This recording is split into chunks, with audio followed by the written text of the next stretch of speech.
Gracias, asambleísta Larriva. Abrimos el debate. Tiene la palabra asambleísta Luis Torres.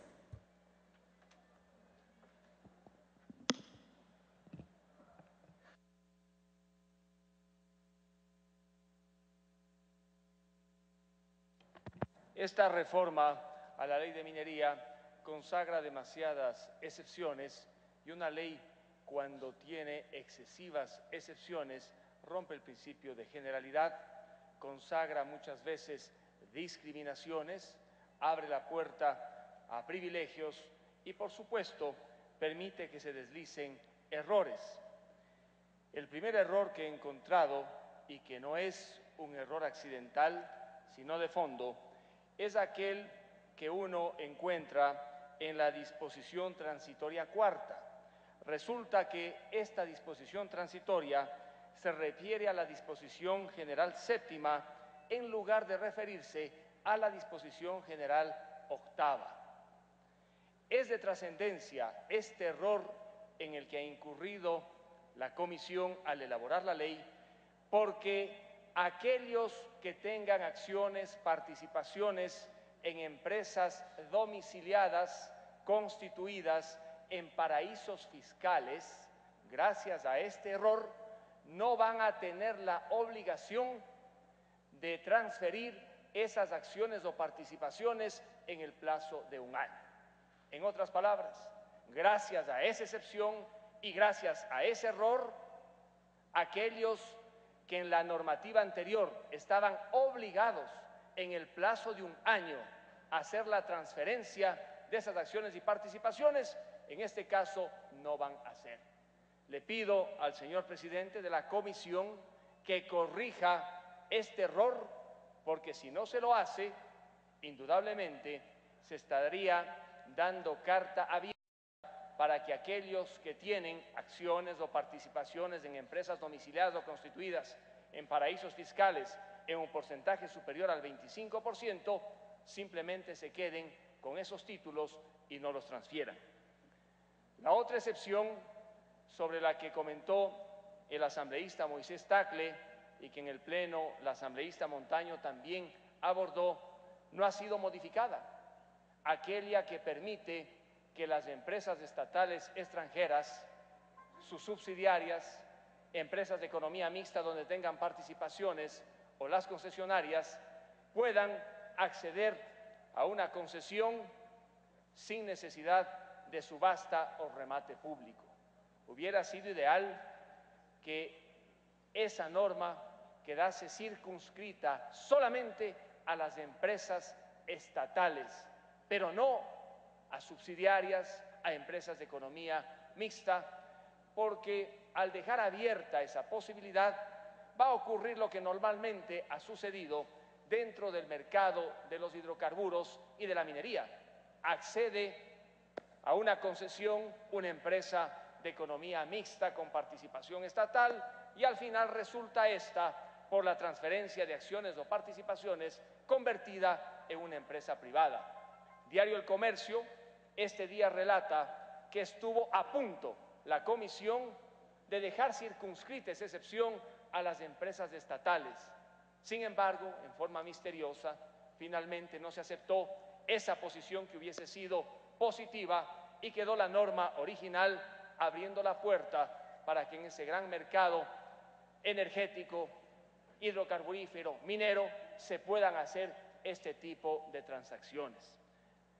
Señora presidenta, la otra excepción que preocupa y que la mencioné en el debate anterior tiene que ver con lo que trae el artículo 22 de la reforma, que trata lo relativo a la forma como tienen que hacerse las transferencias de acciones o participaciones de las concesionarias cuando la transferencia en un año suma más del 50%. Solo en ese caso, si la transferencia de acciones o participaciones en un año suma más del 50%, tiene que inscribirse en el registro minero y tiene que pagarse el 1%. Si la transferencia es menor al 50%, no se inscribe en el registro minero y no se paga el 1%. Y cuando las transferencias se hacen en bolsas de valores en el país o en bolsas de valores en el extranjero, ni siquiera se habla del 50% o más. Se dice la mayoría de acciones o participaciones, una norma abierta. Y por último, como el conflicto girará en este tipo de transacciones sobre el monto de la transacción, se abre la puerta para que la autoridad interprete en caso de duda del monto transado. Tenemos la experiencia de Aurelian y Kinross. Aurelian transfirió sus participaciones en el campo Fruta del Norte a Kinross por sobre los 900 millones de dólares, habiendo Aurelian declarado no más de 25 o 30 millones de dólares como gasto.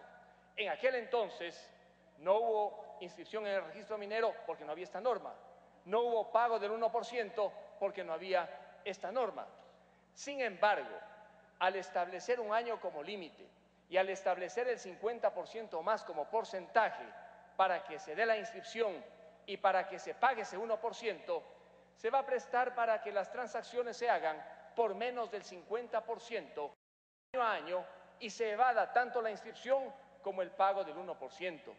En este punto, señora Presidenta, debería ser el todo o nada, es decir, se transfieren libremente o se grava desde la transferencia menor, pero no se pueden establecer estos márgenes que en este mercado tan dinámico se prestan indudablemente para que a nivel societario se hagan las transferencias sin mayor inconveniente.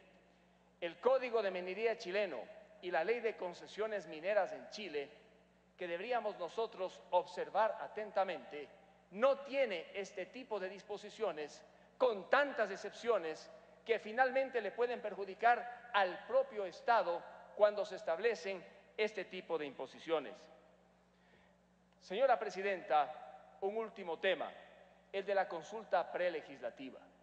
Veo que la Comisión ha hecho el esfuerzo de señalar que no cabe la consulta prelegislativa porque no existe fundamento para que uno presuma que va a existir con la aplicación de la ley una afectación real, objetiva de derechos colectivos.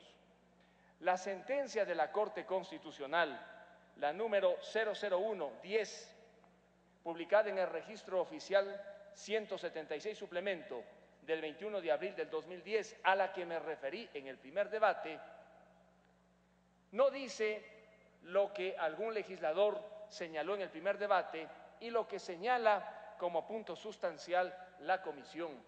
¿Qué dice esta sentencia? Que habrá consulta prelegislativa cuando la ley se aplique sobre un territorio donde comunidades, pueblos tengan asiento y derechos. El artículo 57, numeral 17 de la Constitución, no habla de que exista ya la afectación cuando se discute la ley o medida legislativa. Basta que se presuma que pueda haber afectación para que la consulta prelegislativa exista. En el apartado 6 de la sentencia de la Corte Constitucional se establecen, señora Presidenta, los 3 requisitos para que la consulta prelegislativa se dé.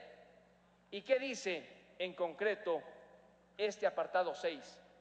Que antes de la consulta no se necesita probar la afectación real, objetiva y práctica. Basta que se presuma que puede haber esa afectación. Cuando se hace la consulta, allí sí, las comunidades tienen la obligación de demostrar o evidenciar que la afectación puede ser objetiva. Yo hice una propuesta en primer debate para salvar este problema, que en una disposición final se diga que esta ley no implica derechos colectivos ni va a afectar derechos colectivos porque no se va a aplicar en el territorio de las comunidades indígenas. El honorable asambleísta Henry Cucalón hizo igualmente una propuesta interesante para que en los considerandos de la ley se introdujera una norma parecida y salváramos del problema. Pero si evadimos el tratamiento de la consulta prelegislativa de esta manera tan elegante como ha sido planteada por la Comisión, Al final, señora presidenta y señores asambleístas, aquellos que quieran impugnarla van a tener suficientes argumentos constitucionales para hacerlo, independientemente del resultado que puedan obtener de la Corte Constitucional. Muchas gracias, señora presidenta.